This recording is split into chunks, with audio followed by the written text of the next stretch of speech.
In nome ni Padre et Filii et Spiritui Sancti. Amen. Ave Maria, gratia plena Dominus tecum, benedicta tu mulieribus, et benedictus fructus ventris tui, Iesus. Sancta Maria, Mater Dei, ora pro nobis peccatoribus, nunc et in hora mortis nostre. Amen. O Mary, conceived without sin, pray for us who have recourse to thee, and for all that have recourse to these special donations, and all those recommended to thee. Amen. Eternal rest unto them, O Lord, and let your perpetual light shine upon them. May they rest in peace. Amen. In nome ni Patri et Filii et Spiritui Sancti. Amen. So maayong buntag kaninyong tanan. So ani na supita kining inyong atong programa sa TV Polya.Argumento gipanguluhan ug gipangunahan sa Lay Catholic Apostolic International Sir RJ Seno.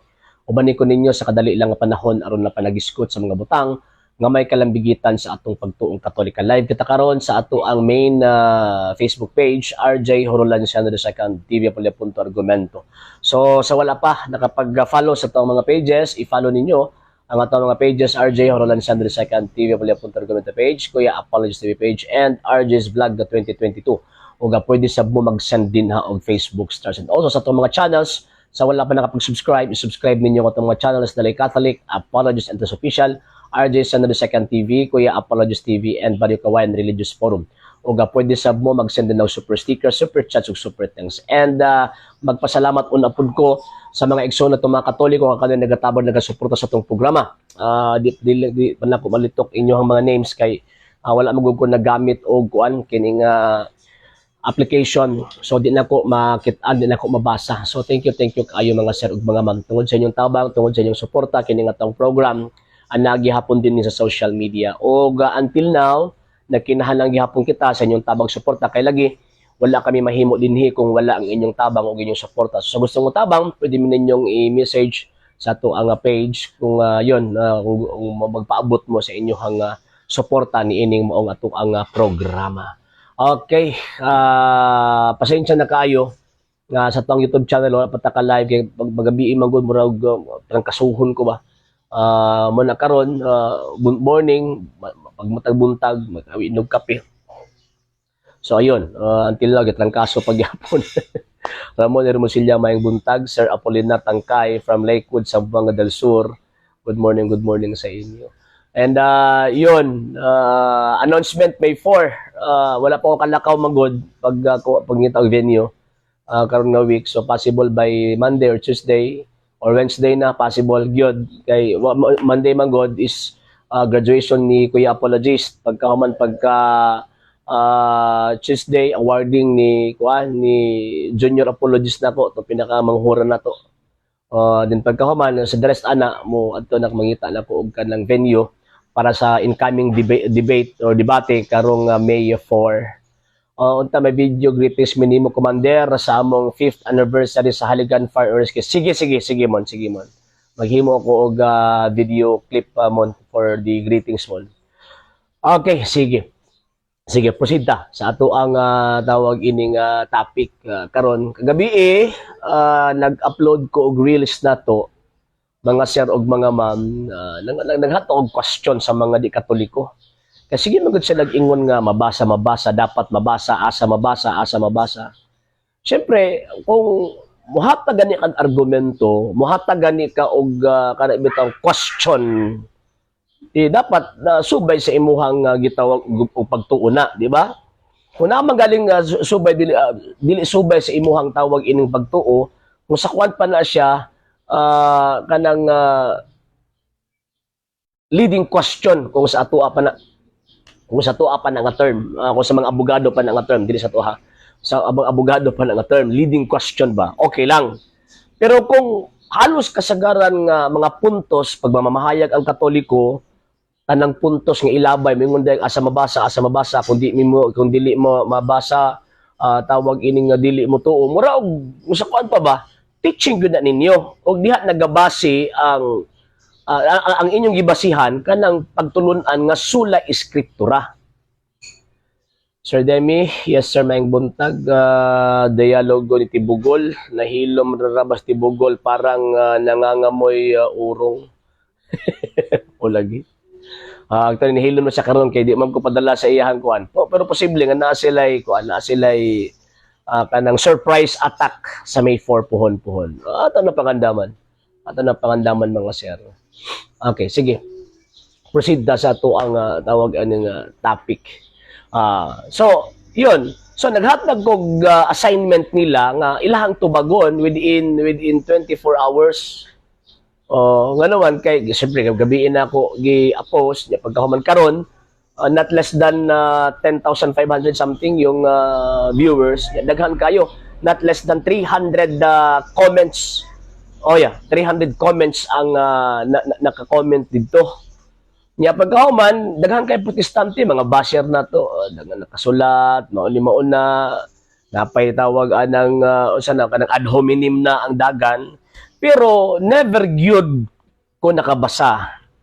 Never gyud ko nakabasa nga naay nabutang nga sitas didto o gihatag nila nga mga teksto nga mabasa ang ilang baruganan na kung dili mabasa dili tinuod. Or tawag ining Biblia lang ang kuan, Biblia lang ang tawag ining tuuhan. So wala jud ko nakabasa. Buti pasabot kanang mga teksto nga ilang gipanghatag concern nga Biblia lang ang tawag ining tuuhan. Unbiblical na. Unbiblical na. Nga naman, katanawa na budo. Lalagod, not less than 300 comments na ang nagka-comment pero ni isa.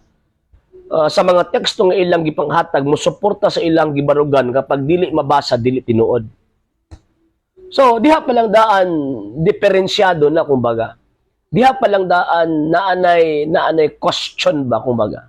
Nga naman kaysa tinuod lang, wa ba gyud nagtudlo ang mga apostol nga Biblia lang tuuhan. Si Kristo wa po nagtudlo si Kristo nga Biblia lang tuuhan.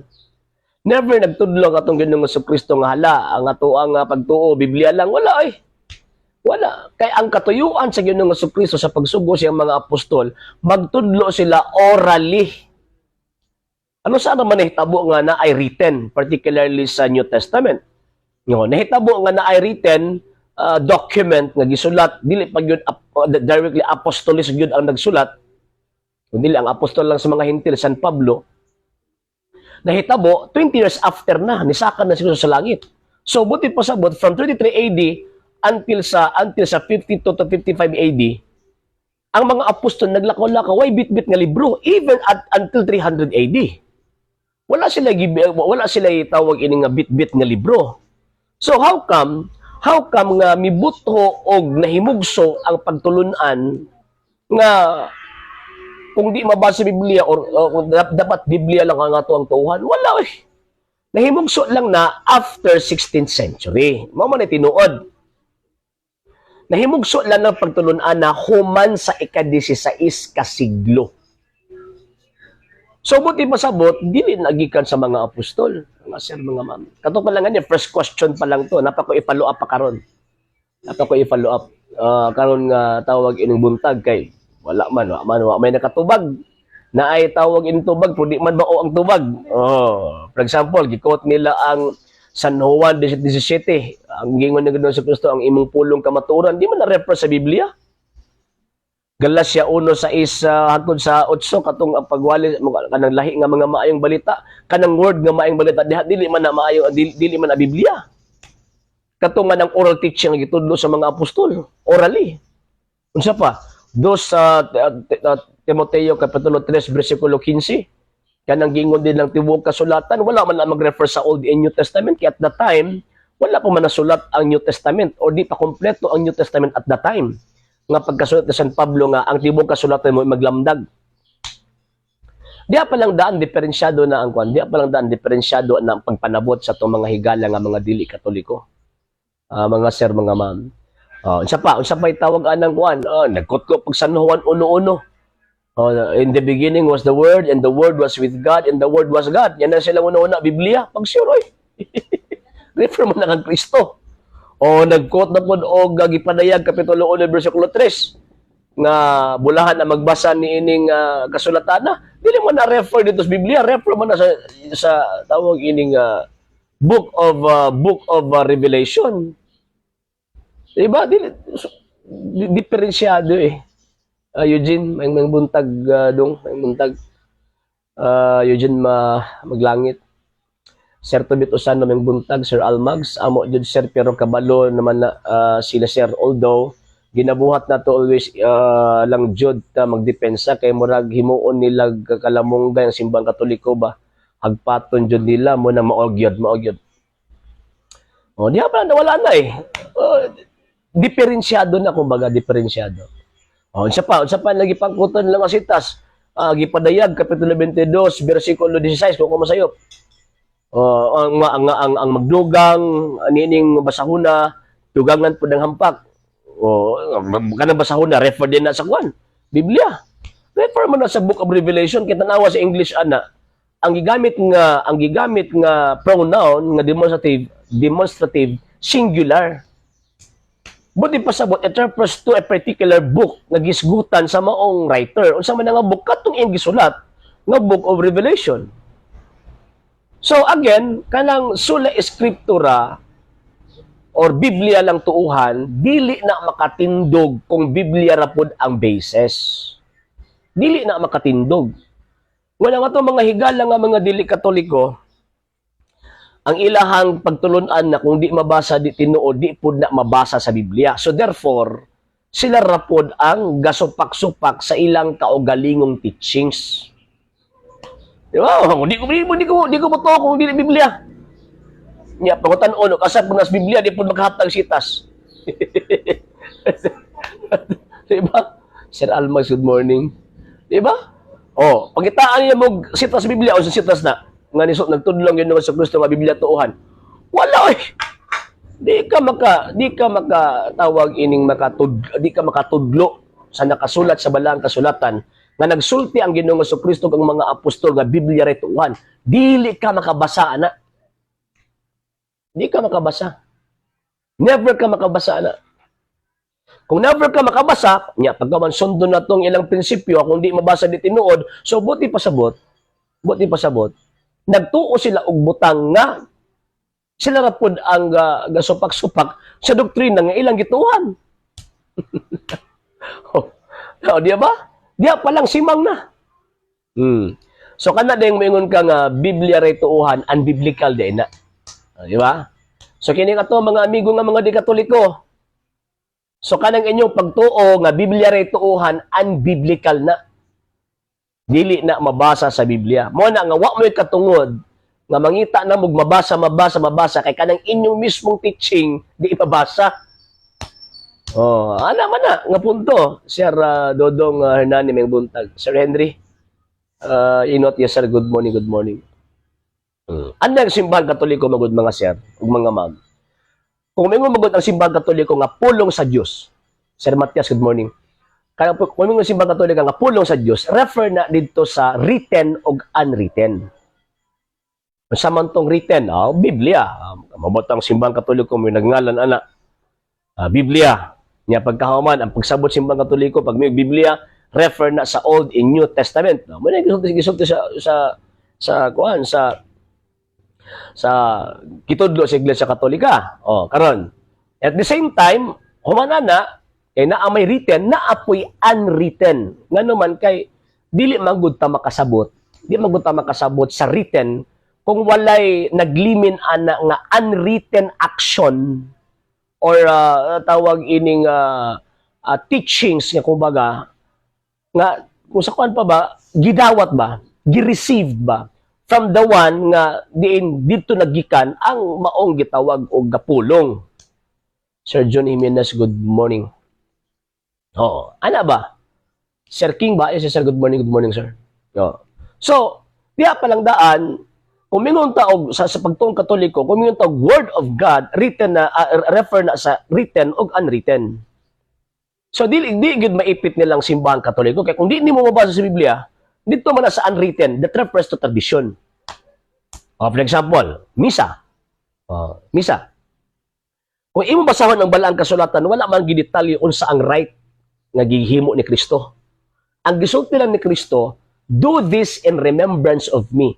Buhata kini sa akong handumanan. So pag ingon nga nagbuhata kini, buti pasabot na ay nakita ang mga apostol nga gibuhat sa Ginoo. Na ay action sa Ginoo, na ay words nga gilitok sa Ginoo. Pamaningon na si Kristo nga basaha kini sa akong handumanan. Ang giingon sa atong Ginoong sa Kristo, buhata kini sa akong handumanan. So, pasabot na ay action nga nakita sa gitawag og mga apostol. So karon asa man na makita nga actions? Asa man na makita? Sir Nick, good morning sir. Asa man nimo na makita nga action nga di man nimo mabasa sa Biblia? Mo na makita nimo sa action karon sa mga pari nga nagmisa. Mo na punto. Ang pari magmisa magkatubag altar, iyon. Ingon ana ba magluhod siya sa panahon nga na consecration, diha nimo makita na nga mao din nagibuhat ni Kristo sa panahon nga nagtukod sa unang misa. Sir Tonyo Villamor from Poblacion Panglo, Bohol, good morning sir. Sir Imjel Lungkayana, good morning sir.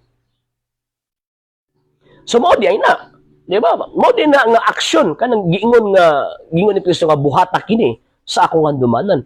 Kana di nga action mo na makita nato sa santos nga misa. Di ba? Oh. So kung walay gitawag og tradition, kung walay gitawag og unwritten action nga gidawat sa responsabling gipiyalan sa pulong sa Dios, dili ta makasabot anang nakasulat sa balaang kasulatan. Di ta makasabot. Di kita makasabot. O tanawa tong sa Old Testament. Sa may nahitabo, after the event, katong Feast of Passover, katong paglabang bitaw sa paglabang sa anghel nga gipamatay katong mga kinamagulang ng mga anak. O, paglabang nila, sa may gihimo sa mga sa may gihimo sa mga Israelita after adto nga event. Gisulat ba na dili ay.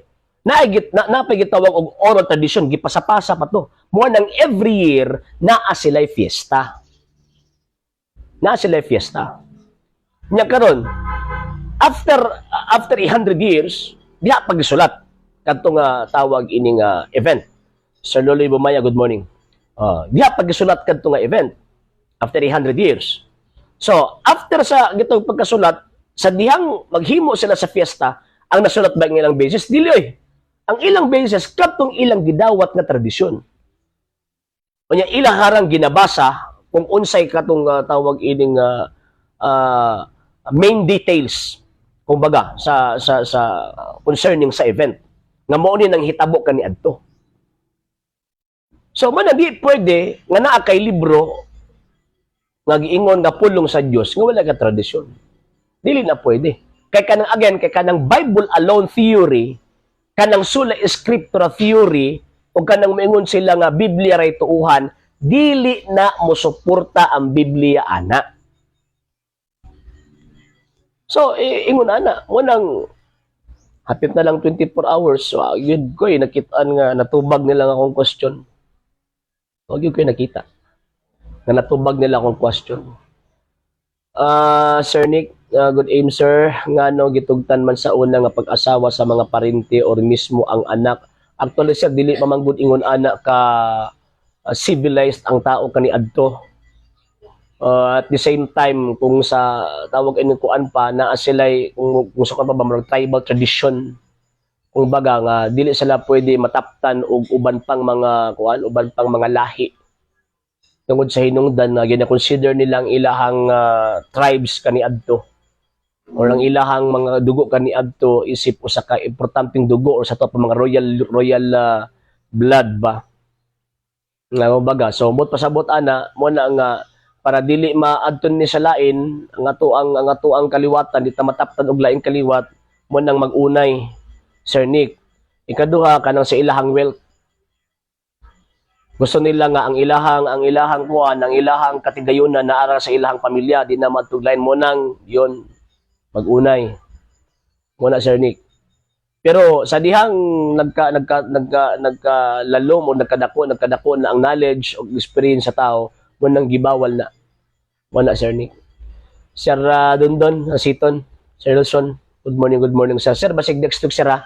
Kasi magpauban ko ninyo pangita taog venue. Para sa May 4, Sir Elson. Sir Bito and Jersey Maker, good morning from Tacdi, Santa Cruz, Concepcion, Tarlac, Philippines. Good morning. Sir Jason Siantad Lasurman, good morning. Wata ka klase kagabi kay balagi naglain until ganing gihapon karon, nagpatamag-tama ko sa kung ano mga anak kabi, nagpahilot ko sa kong sawa. Wala na arang-arang ko pero naagog gihapon singon ana mahitabo. So man di ka barog na ilang teaching. So again, ang sola scriptura or Bible alone theory, even ang Biblia, isuka na. Even ang Biblia, isuka na. Kay never na gitudlo sa mga apostol ug sa mga ug ni Ginoong Jesucristo. And at the same time, kinsa man gyud ang pinakauna nagtudloan na? Ang pinakauna nagtudloan na mao ang Protestante, particularly Martin Luther. Sir Adrian Mendoza, good morning sir from Digos City. Yeah, Viva Iglesia Katolika. Pero actually, before Martin Luther naan niya katong mga forerunner sa Protestante, pero mas nanong yun ang teaching, gi-attribute ang teaching sa iya generally kay Martin Luther. So, buti pasabot kanang sola scriptura teaching kay gikan man kang Martin Luther, dili man gikan sa Ginoo o nya gipasapasa nila from 1517 hangtod karon, nahulog siya nga tradisyon. Pero ang problema lang anang klase nga tradisyon kay man-made tradition, kay di man gikan nga Kristo. Dili man gikan sa mga apostol. So bot pasabot kana di ay sola scriptura usa na siya ka man-made tradition. Ginamagama lang og tawo. So kay ginamagama ra man og tawo, so bot pasabot bugos magka-impierno na nga klase nga teaching. Muna nga luoy ko aning katong mga higala nga mga dili Katoliko kay nagsunod-sunod sila ng man-made tradition. Sa tuwa kay naman tay duha man ang atong tradition ng God. Naatay apostolic tradition o napotay church tradition. Sa tuwa, apostolic tradition kanang mga buhat, mga butang, mga pagtulunan nga gidawat nato gikan pa sa mga apostol. Mo nang gitawag apostolic tradition. O nya mahitabo na always pag ikot na siya pag abot sa panahon nga mag-declare og dogma ang simbahang Katolika. Number 2 kanang church tradition. But pasabot ana nga tungod sa kaimportante sa tawag ining pagtulunan og kinabuhi simbahang Katoliko ang mga particular areas or particular nations kung asa na naabot ang gitawag og pagtuo, nag-create sila ilahang kaugalingon based sa gitawag og teachings nga ilahang nasinati og ilahang nanalom ang ilang spirituality. O for example kanang sugat, kanang naatay celebration nga encuentro. Actually kana siya nahitabo na pinakauna kang Kristo nga Santa Maria. So na mga particular mga lugar, particularly ang kining Spain, kaya kana magong encuentro nga ato ang tradisyon diri gikan na og Espanya so kana church tradition na. Yan. Sir, mga musta ko na tong pamphlet. Yes sir. Wala pa gyud ko ka-open gyud Sir Jason wala po ko open sa akong computer. Cellphone pa niya akong ginagamit karon. Mula gyud nagre-stress ko. Pero karon basig unya ako ang ma-send sa inyo ha. Ako ma-send. Gamera gyud to kaayo tong akuan. Murag ana lang basahon. Isa lang ka buok. I-print lang siya, naka-back to back naman siya, i-cut lang. Pagkahuman ihatag-hatag. Nyagbaw na ako ang buhaton by tomorrow. Ugma manggod, kuan magud siya. Binditas lukay. Ugma. Nya pagkahuman ang indot ana manggod ugma kay pagpadayag na kita gyud ang tinuod nga iglesia nga gitukod ni Kristo. Nga naman kay sa tanang mga relihiyon sa tibuok kalibutan, kita raman ang naay kasaulugan ana nga naay pagbindisyon sa lukay. Nya biblical bi ana kay Revelation chapter 7 verse 9 nga ang langit nakita niya ang nakita na sa nuwan nga naa sa langit nga nagbisti og tawag ining puti nya pagkahuman naay bit-bit nga palwa. Kanang pang mga palmira. Kaya kanang palmira kon bi ana kanang usa kon pa ba usa na sa mga species sa tawag ining kuan kining sana kanang kanang palmera ang kiniding lukay mo usa sa mga species sa palmera. Wala ko na sayo pa. Sir Ray Ramos, yes sir, maing buntag kanibang Sabado before sa Holy Week. Ang adlaw mo ba ni ang Lazarus sa Saturday? Actually sa di kay ko ana dili kay ko tawag anang kuan sa mga particular name sa tawag ining kuan sa celebration simbahan Katolika. Possible, yes. Sir Isaw Porcel from Jensen, good morning, good morning. Good morning. So, ingon anak mga sir og mga ma'am. So, mo na nga, karon nga panahon, kanang teaching nga sola scriptura din nakabarog. And, magsaulod naman ta, sa Semana Santa, siguro by sugod sa Monday, so balik na punta ato ang katong soteriological presentation about the salvation of nga gihimo sa Ginoong Dios dinhi kanato mga sir ug mga ma'am. And atoan ang himuon nga series nga kuan kay para at least makabaluta or masayod ta sa kaimportansya nganong magsaulog ta ni ining maong gitawag og Semana Santa. Okay, so kana lang una mga sir ug mga ma'am. Yun, gusto na ako nga magpadayon pa pero yun murag nanawag na po ng akong lawas nga murag karon murag feeling na ako gusto ko magsigigda. Gusto ko magsigig katulog. O siguro basig ako lawas ba naningil ba kay limang kag pila ka tuig ko nga nagkadlaw na matulog. Karon murag naningil siya. Gusto na ko magsig ko higda. kana wait mo. Okay? So sa gustong motabang sa atang program mga sir ug mga ma'am, pwede man ninyo i-message kay until now nakinahanglan gihapon kaayo kami sa inyong tabang sa suporta. Kaya lagi wa mi mahimo dinhi kung wala nga inyong tabang inyong suporta. Ug daghang kayong salamat in advance. And ayaw mo kalimot sa pag-follow ha mga sir. Sa wala pa nakapag-follow, maka-follow sa mga pages at the same time pag-subscribe sa atong mga channels. Daghang kayong salamat. Sir Carlo Torres, maing buntag nimo sir o sa inyong muhang pamilya. So sir, mga sir, di sana ako nagdugayon mga sir ha. Kaya murag lami naman po kanang i-relax ang ako ang liog. So yun. Okay, at least naka-live po karong morning. And taon-taon, mag-record ko for another reels. Kay mura sa rin na buang, basta mo sa mga buang, basta kanang mag-post ko ng mga reels. Ura sila mga yabag. Yes, Zer Zet or Ma'am Zet. Good morning, good morning. Thank you. Ura sila mga buang, bisag unsa na lang ilang ipang-comment. Mga how na ba kayo sa comment section? Yeah, kita ko. Mga ito kadrawing ni Sir ko, ni Sir Ray. Ganahan kayo ko. Okay, sige. So, kana lang una mga sir ug mga ma'am. In nomine Patri et Filii et Spiritui Sancti. Amen. Ave Maria, gratia plena Dominus tecum, benedicta tu in mulieribus et benedictus fructus ventris tui, Iesus. Sancta Maria, Mater Dei, ora pro nobis peccatoribus, nunc et in hora mortis nostri. Amen. O Mary, conceived without sin, pray for us who have recourse to thee, and for all do not have recourse to the special donations and all those recommended to thee. Amen. Eternal rest unto them, O Lord, and let your perpetual light shine upon them. May they rest in peace. Amen. In nomine Patri et Filii et Spiritui Sancti. Amen. Sa ngalan si Buk Puer sa Stage Polipunter Government, Panguluhan ng Ipangunahan, sa Lay Catholic Apologist International, sa kumakabanan sa LCA, sa mga Katoliko nagasubaybay, nagatabang, nagasuporta sa programa, kininyong ubos, nga alagad og sa pagtong Katoliko Sir Arjo Seno, temporaryong manamilit ninyo mingon, Ecclesiam Servire, et Fidem Catholicam Defendere. Maing buntag kaninyong tanan, Ave Maria, Viva Cristo Rey.